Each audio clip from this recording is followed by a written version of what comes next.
दोस्तों नमस्कार, आप देख रहे हैं पैशन प्रमिस यूट्यूब चैनल और आप सभी को मेरा यूट्यूब चैनल में स्वागत है। और आज हम बात करेंगे एडिशन के बारे में कि एडिशन की से कौन कौन सी स्टेप है जिसके कारण हम एडिशन निकाल सकते हैं, चाहे वो 2 डिजिट का हो, 3 डिजिट का हो, फ्रैक्शन में हो, घातांक में हो या फिर ऑड में क्यों ना हो, हम इसके हल निकालने सीखेंगे इस वीडियो में।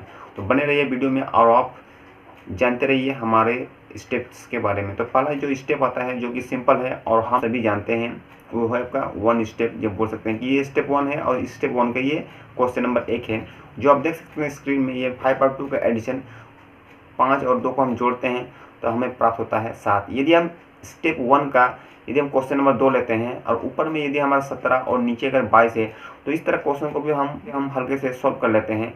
इसमें हल करने के लिए हमें इकाई अंक को देखना पड़ता है। यदि हम इसमें इकाई अंक देखें तो हमें 7 और 2 नज़र आता है और 7 और 2 को हम जोड़ते हैं तो हमें प्राप्त 9 होता है, यानी कि हम इकाई के स्थान पर 9 लिखेंगे। यदि हम दाहिने की बात करें तो दाहिने हमें दिखाई दे रहा है कि ऊपर में 1 और नीचे आपका 2 है। यदि हम इसको जोड़ते हैं तो हमें प्राप्त होता है 3। तो इस प्रकार हम इस क्वेश्चन को भी हल निकाल लेते हैं। यदि हम बात कर लेते हैं अभी स्टेप 2 के बारे में, जहां आपके सामने दिख रहा है स्क्रीन में, इधर आपका है 34 प्लस 1/2, यानी 34 को हम 1/2 के साथ में कैसे जोड़ेंगे। आइए हम इसको स्टेप निकालते हैं या बोल सकते हैं इसका हम हल निकालते हैं। तो इस तरह से क्वेश्चन जब भी आपके सामने आए तो कभी भी आप उसमें घबराइए नहीं है, बल्कि क्विकली आंसर निकालिए।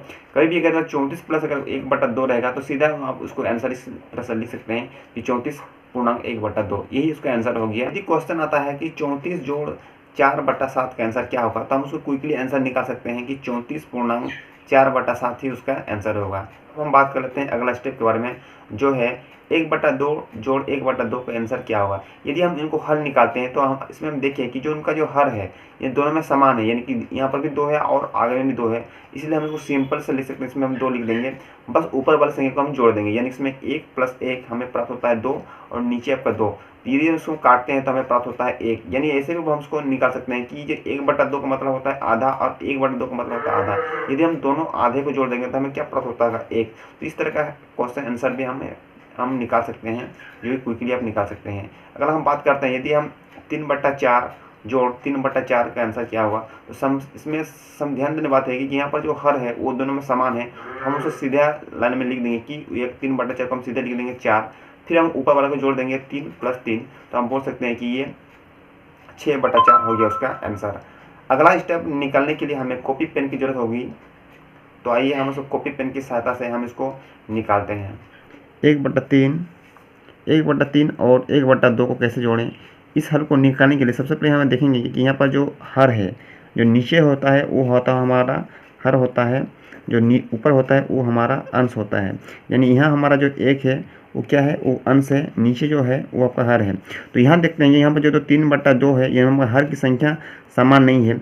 यानी हम बोल सकते हैं कि यदि हमारा हर समान होता है तो क्वेश्चन को हल करने में हमें ईजी होता है। यानी बोल सकते हैं कि अगर यहाँ 1/4 जोड़ 1/4 यदि होता तो यहाँ देखिए इसमें हमारा हर समान है, तो हम सीधे बोल सकते हैं कि यहाँ पर हर समान है, हम उसमें 4 लिख देंगे। फिर ऊपर में 1 है और ऊपर में 1 है, इसको हम डायरेक्टली जोड़ सकते हैं, यानी बोल सकते हैं इसको हम 1 और 1 हमारा 2, नीचे आपका 4 है, यानी लिख सकते हैं यहाँ पर 4। तो ये हमारा हो गया हल, यानी बोल सकते हैं कि 2 दूनी 4, यानी बोल सकते हैं 1/2। तो ये हमारा हो गया उसका हल इस क्वेश्चन का। लेकिन यहाँ देखेंगे तो यहाँ हमारा 1/3 है प्लस में 1/2 है, यानी यहाँ पर हमारा हर समान नहीं है। इसको हमको हल करने के लिए सबसे पहले इन दोनों को हम लोग क्या करेंगे, उसके एलसीएम लेंगे, यानी हम 3 और 2 को एलसीएम लेंगे। और 3 और 2 को एलसीएम अगर हम लेते हैं तो हमें प्राप्त होता है 6। यानी बोल सकते हैं कि यहाँ पर हम 3 और 2 का इंटू हुआ, यानी बोल सकते हैं गुना हुआ, जो हमें 6 प्राप्त होता है। यहाँ देखिए यहाँ हमारा 1/3 है, यानी बोल सकते हैं कि यहाँ हमारा जो यहाँ पर यदि हमारा 3 है तो 3 में हम कितने से उसको माने गुना करेंगे कि हमारा 6 होगा। तो बोल सकते हैं कि अगर 3 को हम 2 से अगर हम 2 से गुना करें तो हमें 6 प्राप्त होगा। इसलिए हम बोल सकते हैं कि यहाँ पर जो हमारा 1 है, इस 1 के साथ में ये 2 हमारा क्या होगा, ये गुना होगा, यानी कि हम इसको हम बटरफ्लाई मल्टीप्लिकेशन कर सकते हैं। यानी हम बोल सकते हैं 1 × 2। फिर यहाँ पर हमारा जोड़ है तो हम इसमें लगा देंगे जोड़। ठीक इसी प्रकार यहाँ देखिए कि हमारा जो यहाँ पर 2 है और इन दोनों का जो एलसीएम है वो हमें प्राप्त हुआ है 6।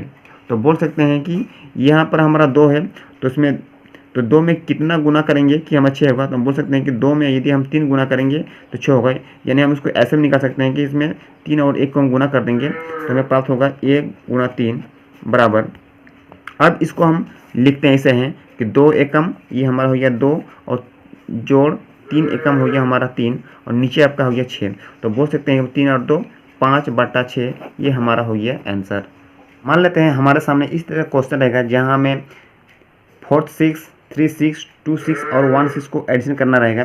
तो इस तरह के क्वेश्चन को हम कैसे सॉल्व कर सकते हैं, आइए हम बात करते हैं इस वीडियो में। तो सबसे पहले हमारा जो इकाई अंक है यानी कि 6 है, ये 6 आपका ये 6 और आपका ये 6 को हम सबसे पहले जोड़ देंगे तो हमें प्राप्त होता है यहाँ पर जो 6 की संख्या है ये हमारा 4 है, इसलिए उसको डायरेक्ट हम गुना कर सकते हैं। 6 4 है 24। इस 24 को हम डायरेक्ट जो 4 है हम उसको लिख सकते हैं डायरेक्टली साइड में, ये आपका हो गया 4। अब हम बात करते हैं इनका जो दहाई संख्या है, यानी बोल सकते हैं ये 6, दूसरा वाला का 6 और आपका तीसरा वाला का 6, यानी हमारा 1 2 3, यानी हमारा जो यहाँ पर जो 6 की संख्या है वो हमारे पास 3 है, यानी बोल सकते हैं ये हमारा 6 तिया हो गया 18 और ये आपका 2 पहले का 2 18 और ये आपका 2, हम इसको बोल सकते हैं ये हमारा 18 2 हो गया 20। तो 20 को हम यहाँ पर लिख देंगे, ये हमारा हो गया 0। अब हम बात कर लेते हैं उसका थर्ड वाला क्वेश्चन, यानी कि यहाँ पर हमारा ये 6 और ये 6 इस जो को हम जोड़ देंगे तो ये हमारा प्राप्त होगा 6 दूने हो गया आपका 12, ये 12 और आपका ये 2, तो 6 और आपका इधर 6 दूना हो गया आपका 12, तो ये 12 और ये आपका 2, तो 12 और 2 हो गया आपका 14। तो 14 हम लिखेंगे यहाँ पर 4 हाथ में रहा 1, इधर आपका 6 हो गया और इधर आपका हाथ से 1, ये हो गया आपका 7। तो इस तरह हम उसका आंसर निकाल सकते हैं। इस तरह का क्वेश्चन आपके पास रहेगा तो हम इस तरह से उसको निकालते हैं। अब आइए हम बात करते हैं यदि हमारा क्वेश्चन इस तरह से रहे, यानी कि 0.49 0.999 0.29 और प्लस 0.9, यदि इस तरह से क्वेश्चन रहे तो इस तरह क्वेश्चन को हम कैसे हल करेंगे, आइए हम 1 मिनट में निकालते हैं। तो सबसे पहले जो इसमें सिंगल 1 जो 9 है उसको हम पहले 1 से इंटू करेंगे तो हमें प्राप्त होगा ये आपका 9। तो सिंपली भाव से हम लिख देंगे आगे में 9। अगर हम बात करते हैं यहाँ जो पूर्ण संख्या है 2 है, यानी कि इसमें हम क्या करेंगे 9 से 2 इंटू करेंगे तो ये प्राप्त होगा हमारा 18। तो 18 का इसमें लिखेंगे 8, जो कैरी रहे ये हम लोग अगले स्टेप में इसको लेंगे। अगला हम बात करते हैं इसमें 999 है, जो इसमें आपका 999 इसमें हम इंटू करेंगे 9 इंटू 3 तो हमें प्राप्त होगा 9 3 या 27, या बोल सकते हैं 9 3 27। 27 में हम 1 जोड़ेंगे तो हमें प्राप्त होगा 1 28। तो ये 28 का जो होगा ये 8 हमारे ये हासिल है, ये रहेगा 2। अब बात कर लेते हैं इसमें 49, जब इसमें इंटू करेंगे 9 इंटू 4 तो हमें प्राप्त होगा 9 4 36, 36 और 2 आपका हो गया 38। अब हम बात कर लेते हैं यहाँ जो हमें जो पूर्ण की संख्या है वो सबसे ज़्यादा यहाँ पर है, इसलिए हम बोल सकते हैं इसमें और यहाँ जो पूर्ण की संख्या है वो 4 संख्या के बाद है, इसलिए हम बोल सकते हैं यहाँ हम 4 संख्या के बाद में हम पूर्ण देंगे तो ये हमारा आंसर आ जाएगा वो आपका 3.8889। तो ये हमारा हो जाएगा आंसर। अब यदि बात आता है कि 13.1/4 और 31.3/4 को कैसे जोड़ें, तो इस तरह का क्वेश्चन को हल करने के लिए हम सबसे पहले 13 और 31 को जोड़ेंगे, यानी कि इसको हम लिखेंगे 13 जोड़ 31, इन्हें हम अलग रखेंगे और ये जो हमारे जो बट्टा के रूप में जो है उसको हम अलग करेंगे, 1/4 जोड़ 3/4 इसको हम अलग करेंगे। अब यदि हम इनको जोड़ते हैं तो हमें प्राप्त होता है 3 और 1 हमारा 4, 3 और 1 4, ये हमारा 44 प्राप्त हो गया। अब इसको जोड़ देंगे, इधर हम एकदम बात करते हैं इन दोनों का एलसीएम लेंगे तो हमें प्राप्त होता है 4, 3 और 1 ये हमारा हो गया 4। यदि हम इसको और स्टेप आगे बढ़ाते हैं तो हमें 44 प्लस 4 को 4 से कटेगा तो ये हमें प्राप्त होगा 1, इस प्रकार से हमें प्राप्त होगा ये 45। तो ये हमारा इस क्वेश्चन का हल हो गया।